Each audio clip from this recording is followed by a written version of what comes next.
Dobro večer, dame i gospodo. Pa evo, pre svega želeo bih da čestitam ovom kolegi na pobedi. Utakmica sa puno golova, otvorena, sa sasvim dva različita poluvremena što se tiče nas. U prvom poluvremenu smo imali i šanse, i vojstvo, i igru, i u drugom poluvremenu se sve to srušilo. Ono što smo u analizi rekli našim igračima, to je da se čuvaju prodora sa boka, jer smo znali da je Zvezda tu izuzetno opasna i udaraca iz daljine. Na našu veliku žalost, eto, 2 gola smo primili sa strane i 1 iz udarca. Nismo dobro iskontrolisali taj prostor.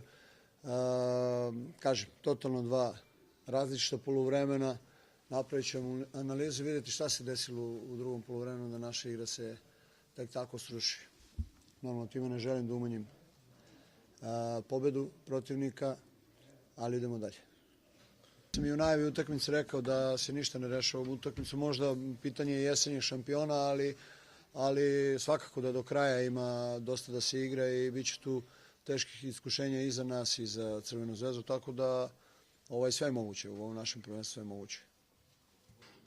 Ne znam, malo, kao što je rekao Sale, presekao je i nas go, njih je podigao, nas je presekao go Luke Milivojevića. Znali smo da momak ima izvanredan udarac, pritom je lopta i zakačila nekog na putu do gola pa je prevarila, ali mislim da smo primili taj gol ovako u nezgodno vreme i posle toga nismo uspeli da uspostavimo igru. Imali smo par igrača koji nisu bili raspoloženi za igru. Neca Tomić u poluvremenu tražio izmenu, imao je problem sa vrtoglavicom, nije se baš najbolje osjećao i još par igrača tu koji nisu baš bili raspoloženi. I kod nas je bilo nekih taktičkih grešaka i upravo te taktičke greške ćemo analizirati da vidimo zašto smo dozvolili Zvezdi da iskoristi njihovo najjače oružje.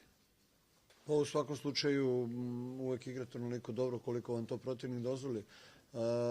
Saša, ne mogu da kažem da nije pokušavao, međutim on je uvek imao problem udvajanja. Kad god je imao loptu, tu je bilo 2-3 igrača oko njega, možda i saigrači mu nisu davali dovoljno rešenja u tim situacijama, ali kažem, dobro, Bože moj, Sale je i dalje naš najbolji igrač, neizostavni član naše ekipe i to što je odigrao jednu utakmicu danas kako odigrao ne menja ništa, niti u mom mišljenju prema njemu, niti o tome da li će Saša u budućnosti i dalje biti nosilac naše igre. Dešao se jednostavno, sav fokus je bio na Saši Iliću u sredini terena i kažem, nisu mu pomogli drugi saigrači, da nisu mu nudili rešenja, tako da je često gubio lopte u duelu sam protiv 2-3 igrača protivnička, što je bilo izuzetno teško odigrati.